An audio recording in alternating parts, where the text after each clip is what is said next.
interject in here. There's just one Go, comment. please. President says your theories have no bearing on the disposition of this creature. Zaya says to the president, "Let them talk." Yeah. Let them talk. That is a good point. That's a great line. Then we come to Zira. What's he doing? He's setting him up. This whole thing has been a setup. I know, but he's like, let him talk. Okay. Let them talk. Okay. I'm just going Let to them talk. I'm talking about his motivations at this point. I'm not looking ahead, Sean.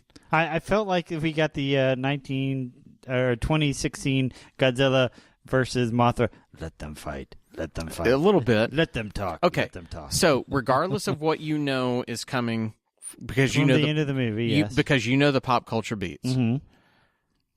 Has he been expecting something like this to happen along so he could set up who this? is he? Zayas, I'm sorry. Right, sorry. So when Zayas with his let them talk, meaning they're about to shoot themselves in the foot, they're going to implicate themselves before they ever implicate me.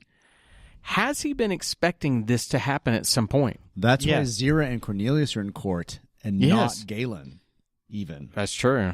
From what I've understood of every court case, if you're supposed to be a good either prosecutor or defender, you never ask a question that you actually don't know the answer to. Right. Because then you're surprised if you don't know the answer. So you want to know where your line of inquisition is going. So the fact that he's saying, no, let them talk means he knows I'm putting them exactly where I want them. Here's the amount of rope that I'm giving them. But at the same time, I think immediately, and this gets into before you gave this line, what I was about to say was Zira. When she speaks, let us assume, as common sense dictates, that the prisoner's story is false. She stammers. It's almost like she has to...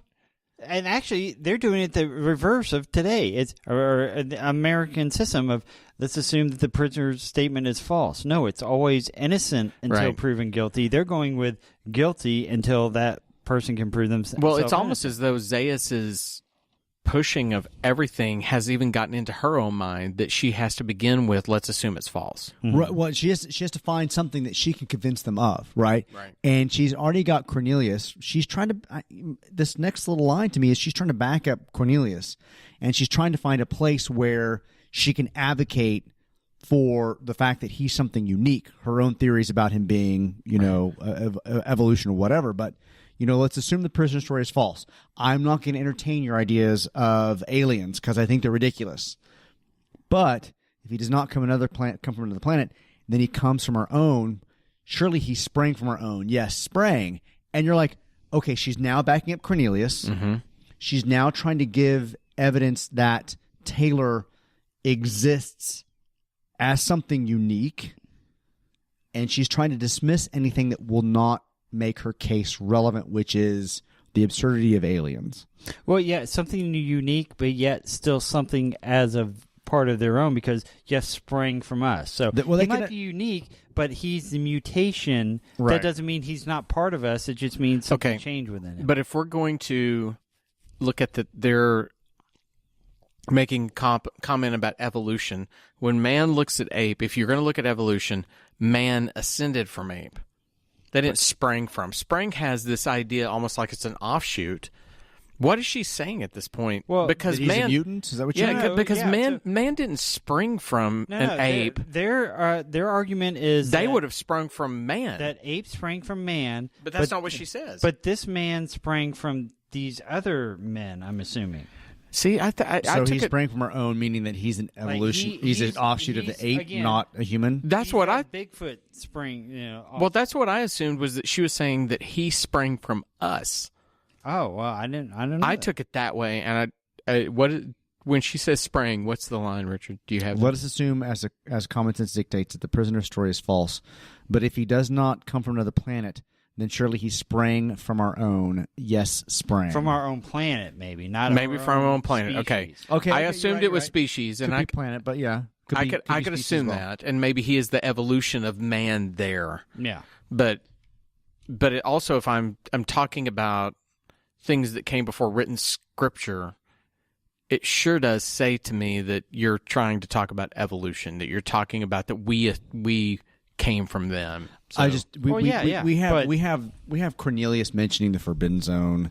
We have him mentioning, simian evolution culture. We have Zira saying that he sprang from our own planet, our own whatever. Right. And it's just with the mention of the scrolls, it is just an indictment of Cornelius and Zira. 100%. It is whatever we think about the beginning of this minute when we talk about, why is Taylor in front of this court? Taylor's not the one in front of this court. It's the two of them. Yeah, it's a research that's been going on. It does prove the lunacy of the court systems in general, that you can create all this smoke and all this garbage that goes on, but you're still not addressing the fact of how is Taylor here? How can he speak? How can he reason? You aren't addressing that. You're suppressing that because you're focusing on other things. It's impossible for him to be doing this, and it's impossible for him to be coming from another planet. And he can't be an offshoot of this species.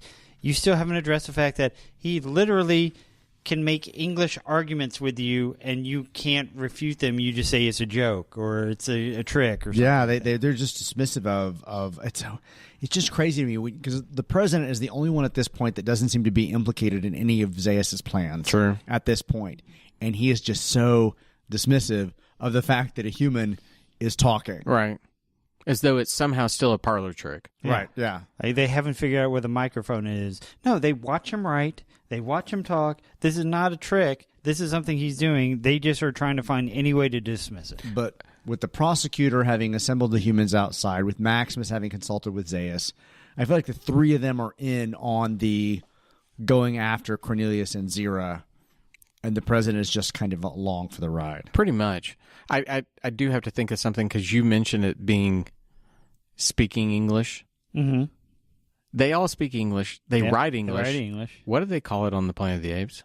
Schminglish? Monklish. Monglish. Apelish. I just don't understand why that wasn't a tip-off to Taylor at all. That they could read English. I mean, if I go to another planet and they're talking to me, and I'm like, First of all, holy I can shit. understand Yeah. exactly what you're saying. Second of all, when I write down, you reading what I can write down, how are there so many common points? Taylor, he's just so stupid. Because he works for ANSA. Sorry, I can't. You don't understand the deficiencies of ANSA. We're going to get back. We're going to go back, to the first 20 minutes, and we'll just have a recap of how shitty they are. You know what? I did listen to the Star Wars Minute guys have on special guests where they talked about just select a minute. Mm-hmm. I think that whenever we're done with this movie, before we move on to the next one, Richard, oh my God, what the hell minute? I think Sean and I are at least going to pick two of our favorite minutes before you became an official member of this. Okay. And we're going to We'll go back cover and it just with let you, because when you break that down, you really will see, besides what turd monkeys they are, but Just total assholes. I mean, it goes There back are to so many logical inconsistencies that they make with how they crash, what they do with stuff, how they smoke cigars in it, anything you think about. Well, I mean, that could be fun to do. That's a fun little aside between the two movies. Then you would go back and do Rod Serling's show. Yes, you could. And then you would do the exact same thing because they have aliens and humans talking as if they can communicate with and each other. look, every time that we ever have that, sure, in Star Wars you have Greedo show up and you have subtitles. They speak basic. Come on, but you have you have Star Trek, you have Twilight Zone, you have all these things where an alien shows up and they speak English. We just had an entire movie last year with Amy Adams trying to figure out how to talk English with squids and smoke. We get in these places. It's the same thing with like comic book physics, right? Where like Superman can fly. If you're gonna fly at the speed of light, technically you can't see anything in front of you. So but if he's got heat vision, it shouldn't work underwater. Does he have super breath or does he have freeze breath? Superman can't pick up an entire boat because the pressure on one point would be like a needle trying to pick up this entire building. That doesn't work. I've said something to Sean about how he occasionally has quiet voice until he has nerd voice, and then all of a sudden I look over at the audio file and it's like, but it's funny. You're how welcome.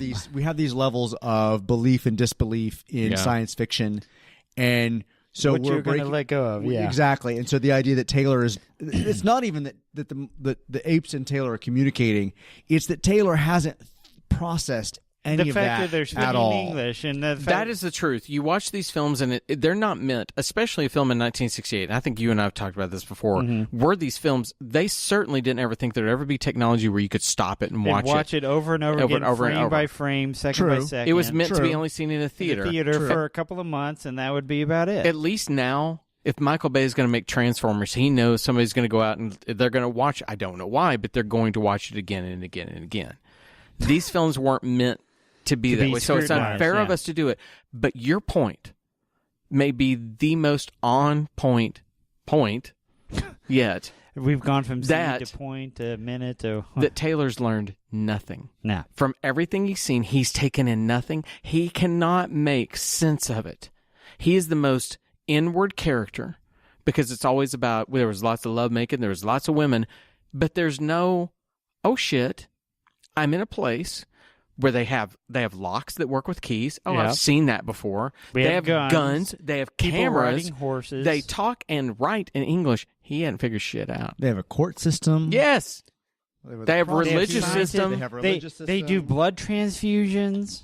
I mean, They come on. have weird fire pits at the top of their things. I mean, The trash cans, whatever you want to call them. and nets. But he's learned nothing. That's the biggest thing is that Taylor, what we hope of any character when we watch something is one of two things happens. Either they learn something and they transform and we move with them, or we as an audience see their inability to change and we want them. We try to pull them and we engage. Taylor, we don't want either one of them because he's just an ass. So who's learned something in this situation?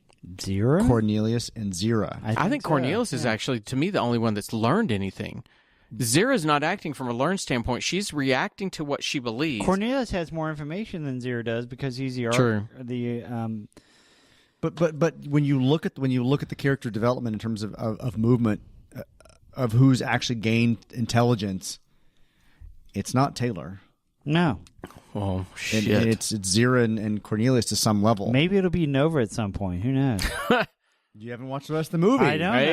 know. She might be the smartest one of them all for all I know. Yeah. Because she hasn't talked to any of these assholes. Maybe she's the smartest one of all. Maybe so. I'm just going to sit in the corner till they're all dead, and then I'm just going to rule. I'm saying Maybe just so. don't look at the title of the next couple of movies. So it's Return to the Nova of the Apes. Exactly. Yes. Yes. Return to the Planet of the Novas. Yeah. Nova, Queen of the Apes.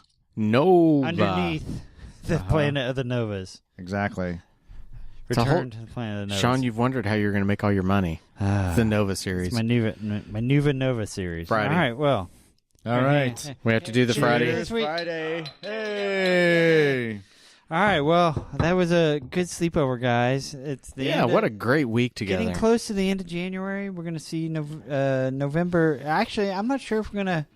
No, we're going to get through November, I think, in our podcast maybe, and then we're going to take a break Yeah. at the end of this for a month or so to get ready for the next movies. We'll figure it out. We'll do that. But for this Minute of the Apes for Friday, we thank you for joining us. Go see us on minuteoftheapes.com if you want to find us. Email us at podcast@minuteoftheapes.com. Stop staring at me, Todd.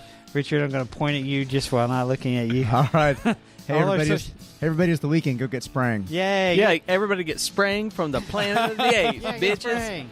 For Richard and Todd, I'm Sean. Goodbye. Bye, everyone. The Minute of the Apes.